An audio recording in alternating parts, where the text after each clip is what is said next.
So, hi all mga sismars, another day, another unboxing na naman tayo. So, this is the Tecno Curve 5G. So, we purchased this one again online. If you want to consider buying this Android phone, just click somewhere here sa bottom part natin. I don't know if sa left bottom part or sa right bottom part. So, if bayan siya, hindi siya nakita nag-pop up, pwede nyo siyang tignan sa link natin na nasa description box. So, explore muna natin saglit yung box. So, this is 5,000 mAh battery capacity, durable battery, 45 watts flash charge, IP64, dust, and water resistant sa ating Tecno. This is Dolby Atmos stereo dual speaker. Ooh. Okay. So, processor, nakalagay niya na kagad dito, MediaTek Dimensity 7300. Okay. So, camera natin, main camera is 64 megapixel, front facing is 13 megapixel. Ayan. And then, this is Full HD Plus and 6.78 inches. Okay. So, ito ang ating box. Krafton. Okay. Okay. Okay. Ilalim naman pala yan, mga mare. Ito pala yung harap. Ano ba naman niya? Okay. So, the storage that we have or that we purchased is 8 GB of RAM with 256 GB of ROM. And the color that we have is Magic Silver. So, tara na, explore na natin at tingnan natin kung anong laman ng box natin. Of course, slide natin yan kasi nandito talaga sa loob yung box niyan. Okay? So, ayan yung ating box. Ang ganda, no? Naka-emboss din yung kanyang box pa lang. Sobrang quality na. At alam mong pinag-isipan nila yung ating design. Okay. Ang ganda. Maganda yung kanyang box, mga sismars. Well, actually, halos lahat ng box ng Tecno po ba? Ang gaganda.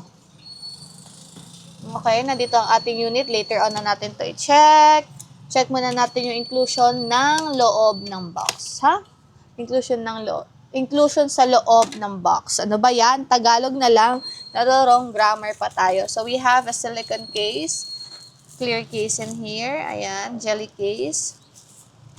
And then, we also have, I don't know what is this. Instruction for using sa, okay. Okay. And then, we have a warranty.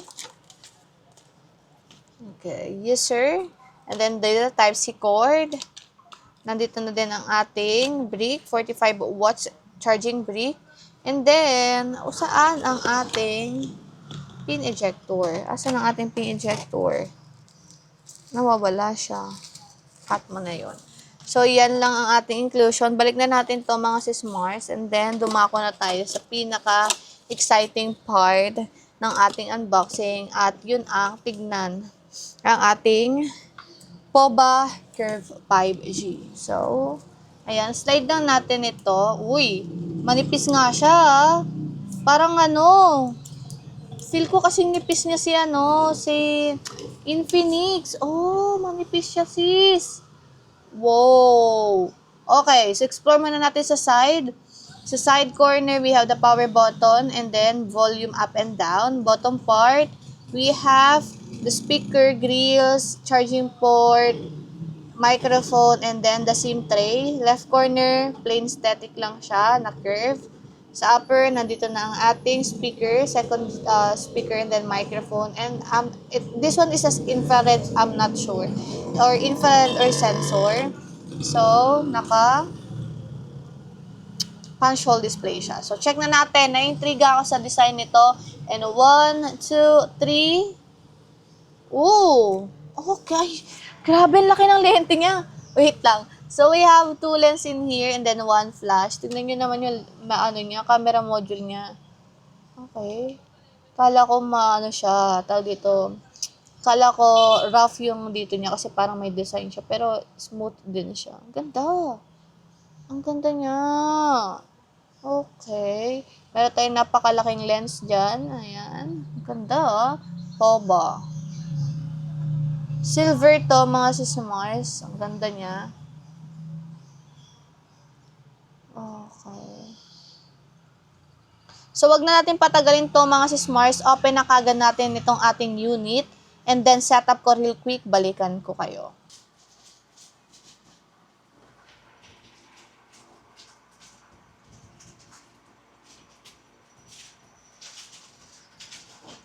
Ayan, so na-set up na natin to mga sis Mars. As you can see, ay yung ating screen. Okay. Okay. So, may option ka dito mga sis Mars kung gusto mong palitan yung theme niya or yung wallpaper. Kasi yung dati kong POV, pinalitan ko lang siya kasi ayoko ng ganito. But this one, pwede mo naman siyang palitan. May option ka naman if ayaw mo ng ganitong design. So, real quick lang tayo sa ating settings. Saan ang settings? Ayan. Kasi ayoko ng ganito. Kasi nalilito ko yung para bang nasanay ako sa icon ng settings. Ayan, ang hirap hanapin. Pero, okay. So, my phone. Okay, Tecno, pullback curve 5G.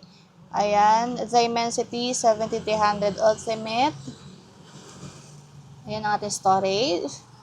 Okay. So, i-explore natin yan mga sis Mars sa ating full review. So, stay tuned lang kayo. Nagpapahapyaw lang ako ng very, very light. So, maximum refresh rate natin is 144 Hz refresh rate. Mabilis na yan. Tingnan natin. Grabe, no? 144. Grabe naman no kung 144. So, camera tayo. Mahapyaw lang tayo. Oh, ang ganda. Linaw ng camera niya.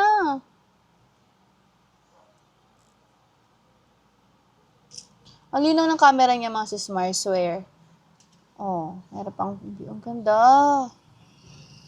Okay, ang linaw ng camera niya. Kahit naman yung POVA 7 ko, malinaw yung camera niya. So, again, if you want to consider purchasing this Android phone, just click yung ating link sa ating description box. So, once again, my name is Maring Ana. Don't forget to follow me on my TikTok account. I am Justacor Malonzo. See you sa ating next full review and camera review.